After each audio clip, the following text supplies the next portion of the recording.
মালয়েশিয়ার শ্রম বাজার এখন উন্মুক্ত হয়েছে আপনারা জানেন।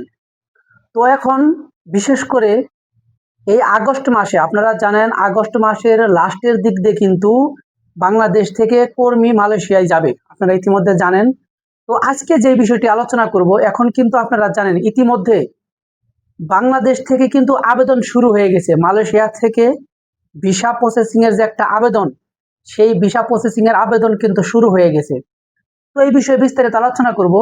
আলোচনায় যাবার আগে আপনাদের কাছে আমার একটা অনুরোধ থাকবে, যদি আমার চ্যানেলটিতে নতুন হয়ে থাকেন অবশ্যই চ্যানেলটি সাবস্ক্রাইব করবেন, পাশে থাকবেন এবং প্রবাসের সকল সত্য নিউজ সবার আগে আপনার কাছে যেন পৌঁছে যায়। তো এখন মূল আলোচনা হলো, দেখেন আপনারা জানেন ইতিমধ্যে আমাদের বাংলাদেশ থেকে কিন্তু কর্মী নেওয়ার যেই আশ্বাস দিয়েছেন মালয়েশিয়ার প্রধানমন্ত্রী আনোয়ার ইব্রাহিম, তো তারই প্রেক্ষিতে এখন কিন্তু আমাদের বাংলাদেশ থেকে আগস্টের লাস্টের দিক দিয়ে কিন্তু বাংলাদেশ থেকে কর্মী যাবে এমনটাই আশ্বাস দিয়েছেন বাংলাদেশের শ্রম মন্ত্রণালয় এবং বিদেশি বৈদেশিক কর্মসংস্থান মন্ত্রণালয়। তো এখন আজকে যেই নিউজটি এসেছে সেটি হলো, ইতিমধ্যে আমাদের বাংলাদেশ থেকে যেই এজেন্সিগুলো আছে, সরকার অনুমোদিত যেই এজেন্সি এম্বাসি রয়েছে, এই রিক্রুটিং এজেন্সিগুলোর মাধ্যমে এখন কিন্তু আপাতত যেই ভিসা প্রসেসিং এর যে আবেদনগুলা, সেগুলা কিন্তু কার্যক্রম শুরু হয়ে গিয়েছে। তো এখন আপনারা যারা বাংলাদেশে রয়েছেন কর্মী, আপনারা যেই ভাইয়েরা আপনারা আসতে চাচ্ছেন মালয়েশিয়ায়, তো আপনাদের জন্য এখন করণীয় কি?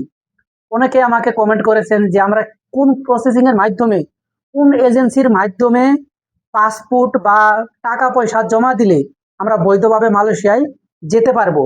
তাদের জন্য এই ভিডিওটি দেখেন আজকে। এখন বারবার এই যে মালয়েশিয়ার শ্রম বাজারটি বন্ধ হওয়ার কারণ হলো আমাদের বাংলাদেশে সিন্ডিকেট চলে। এই সিন্ডিকেটের মাধ্যমে বাংলাদেশ থেকে যখন কর্মী মালয়েশিয়ায় যায় তখন কিন্তু আবার ফেরত আসতে হয়। তো এবার যেন আর ফেরত না আসতে হয়, বিভিন্ন উদ্যোগ নিয়েছে কিন্তু বাংলাদেশ সরকার। তো দেখেন, তো আপনার প্রথমত কাজ কি?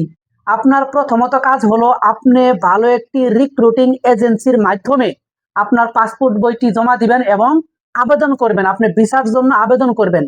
তো আপনি কিন্তু প্রথমেই ভিসার জন্য আবেদন করতে পারবেন না, প্রথমে আপনাকে মেডিকেল করতে হবে। মেডিকেল যদি ফিট আসে তাহলে কিন্তু আপনি এজেন্সির মাধ্যমে ভিসা প্রসেসিং আবেদন করতে পারবেন। তো আপনাকে কি করতে হবে?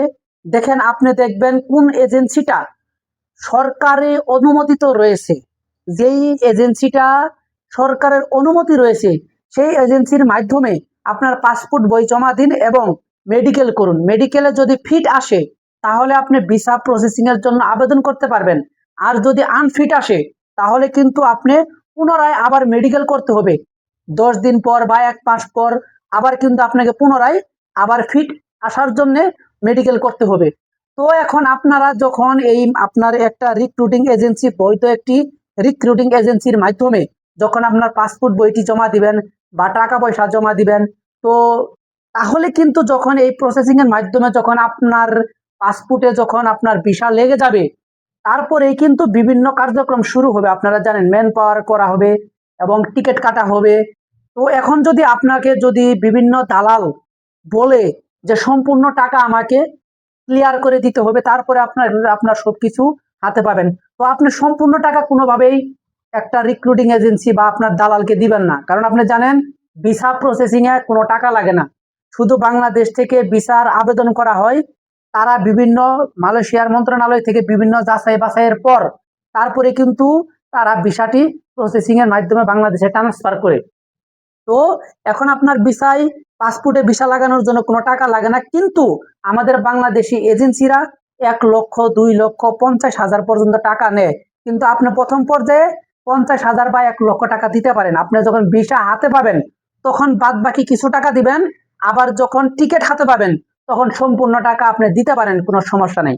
তো আজকে যাতে করে আমরা প্রবাসী যারা রয়েছি এবং আপনারা যারা আসবেন, আপনারা যাতে করে প্রতারণার শিকার না হন, এতে করে অনেক ভোগান্তিতে পড়বেন। তাই আপনাদের জন্য আমার এই ভিডিওটি আজকে। যদি ভালো লেগে থাকে অবশ্যই কিন্তু সাবস্ক্রাইব করবেন। সবাই সুস্থ থাকবেন, ভালো থাকবেন।